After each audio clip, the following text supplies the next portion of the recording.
ശബരിമല യുവതി പ്രവേശനവുമായി ബന്ധപ്പെട്ട് കേസ് നാളെ സുപ്രീം കോടതിയിൽ പരിഗണനയ്ക്ക് വരികയാണ്.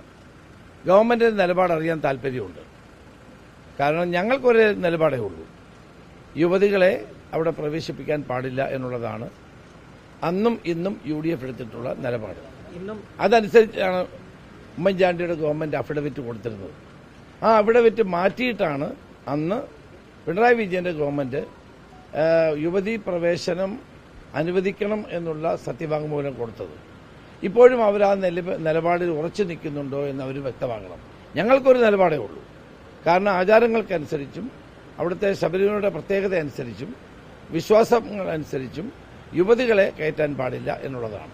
അതേസമയം 50-55 വയസ്സ് കഴിഞ്ഞ സ്ത്രീകളെ കയറ്റുന്നതിന് ഞങ്ങൾ ആരും എതിരുമല്ല. അപ്പോൾ ഗവൺമെന്റ് തങ്ങളുടെ നിലപാട് വ്യക്തമാക്കേണ്ട സമയമായിരിക്കുന്നു.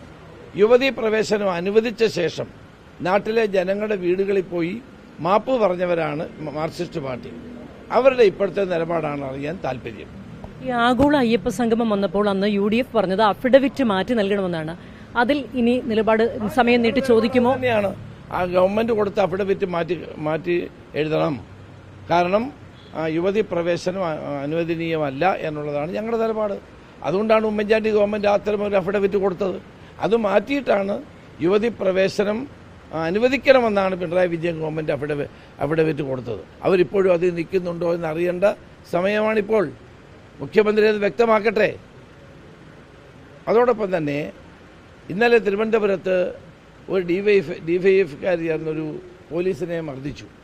മർദ്ദനമേറ്റ പോലീസുകാരൻ്റെ പേരിൽ വളരെ ഫ്ലിംസി ആയിട്ടുള്ള വകുപ്പുകൾ. അതേസമയം മർദ്ദിച്ചവർക്ക് ജാമ്യവും കിട്ടി. ഇതാണ് ഇവിടെ നടക്കുന്ന പോലീസ് സംവിധാനം. ഒരു SIയെ കുത്തി. അപ്പോൾ പോലീസുകാർക്ക് ഈ ഗവൺമെന്റ് കാലത്ത് രക്ഷയില്ലാത്തൊരവസ്ഥയാണ് വന്നിരിക്കുന്നത്. ഇതാണ് ജനങ്ങൾ കാണേണ്ടത്. അത് വലിയ കൊള്ളയല്ലേ നടന്നത്, വലിയ അഴിമതിയല്ലേ. ഈ അഴിമതിയും കൊള്ളയ്ക്കും ഗവൺമെന്റ് കൂട്ടുനിൽക്കുകയാണ്. അതാണ് ഞങ്ങൾ പറഞ്ഞത് ദേവസ്വം മന്ത്രിക്ക് ഇതിനകത്ത് ഉത്തരവാദിത്തമുണ്ടെന്ന്. ഈ കൊള്ളയും അഴിമതിയും തടയാൻ ഗവൺമെന്റ് എന്ത് ചെയ്യും? അതാണ് അറിയേണ്ടത്. ഇതിനെപ്പറ്റി ഇതിന്റെ കുറ്റക്കാരുടെ പേര് നടപടിയെടുക്കണ്ടേ? ആ നടപടിയെടുക്കാൻ ഗവൺമെന്റ് മുന്നോട്ട് വരുമോ? തെരഞ്ഞെടുപ്പ് പ്രചാരണ കമ്മിറ്റിയുടെ ചെയർമാനാണ് അങ്ങ്. ഇന്ന് യോഗത്തിൽ അത്തരത്തിലുള്ള നാളെയാണ് മീറ്റിംഗ്. KPCC യോഗത്തിൽ നാളെ മീറ്റിംഗ് ഉണ്ട്. മീറ്റിംഗ് നാളെ. തെരഞ്ഞെടുപ്പുമായി ബന്ധപ്പെട്ട കാര്യങ്ങളാണ്.